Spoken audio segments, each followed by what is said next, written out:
ভারত এবং বাংলাদেশের মধ্যে একটি টানাপোড়েন চলছে। সেটা কেমন? সেটা বাণিজ্যে। গত কিছুদিন আগেও তারা আমাদেরকে একটি ট্রান্সশিপমেন্ট, যেটা গত ২০০০ সালে দিয়েছিল, সেটা বন্ধ করে দিয়েছে।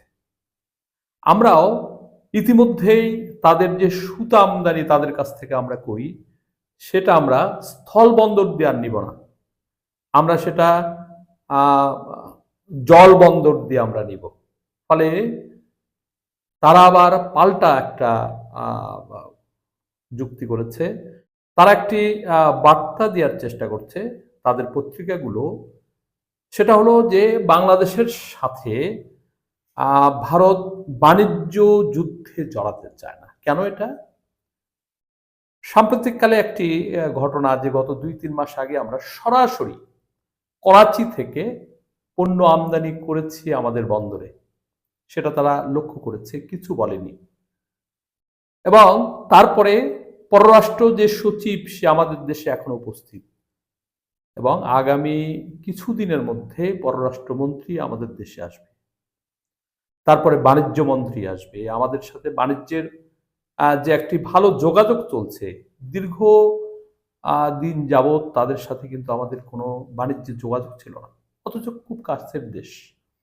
কাছের মানে কত? আর এই করাচি থেকে খুবই অল্প সময়ে আমাদের দেশে মাল আসতে পারে। ভারত কিন্তু আমাদের সাথে কি রকমের একটি সম্পর্ক রাখতে চায় সেটা এখনো ভেবে পাচ্ছে না। বিভিন্ন পদক্ষেপ তারা নিচ্ছে। যেমন আমাদের সাথে দেখা করতে চাইলো না, আমাদের বা প্রধান উপদেষ্টার সাথে তাদের বৈঠক করবেই না, কিন্তু সেটা করে ফেললো। তারপরে আমরা চীনে আমাদের সম্পর্ক জোরদার হচ্ছে, সেটা তারা ভেবে নিল, বুঝে ফেলল। ভারত আমাদেরকে ভিসা দিতে চায় না, আমাদের যাতায়াত ভারতে ছিল যেহেতু অতীতে, এবং সেখানে আমাদের সাথে দুর্ব্যবহার করেছে। ভিসা দিতে চায় না। আমাদের রোগীরা কোথায় যাবে?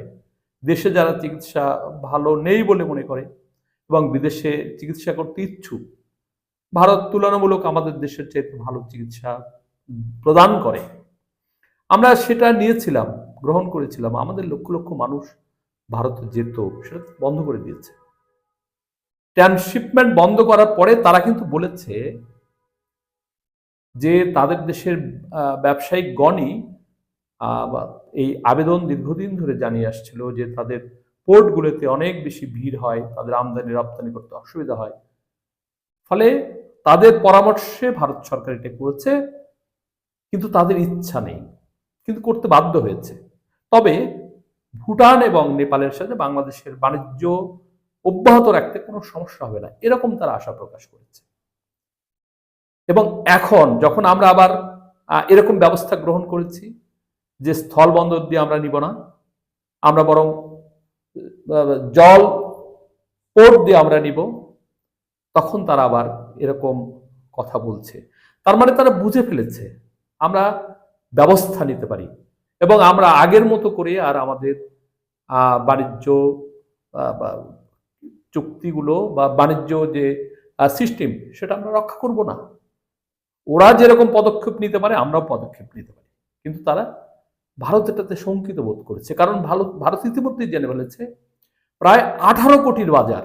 আমরা সমস্ত পণ্য যদি আস্তে আস্তে বন্ধ করে দিই, তাহলে তাদের সমস্যা হবে।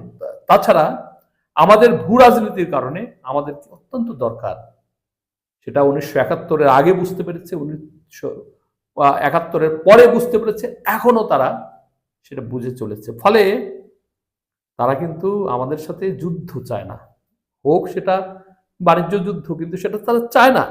তার পত্রিকাগুলো সে আশাটাই করে। আমি ইত্তেফাক থেকে আপনাদেরকে একটু সরাসরি পড়ে শোনাচ্ছি, আপনারা সেটা বুঝতে পারবেন। গত 8 এপ্রিল বাংলাদেশকে দেওয়া ট্রান্সশিপমেন্টের সুবিধা বাতিল করে দেয় ভারত। এর এক সপ্তাহ পর অন্তর্বর্তী সরকার নির্দেশনা জারি করে ভারত থেকে স্থল বন্দর দিয়ে বাংলাদেশে সুতা আমদানি করা যাবে না।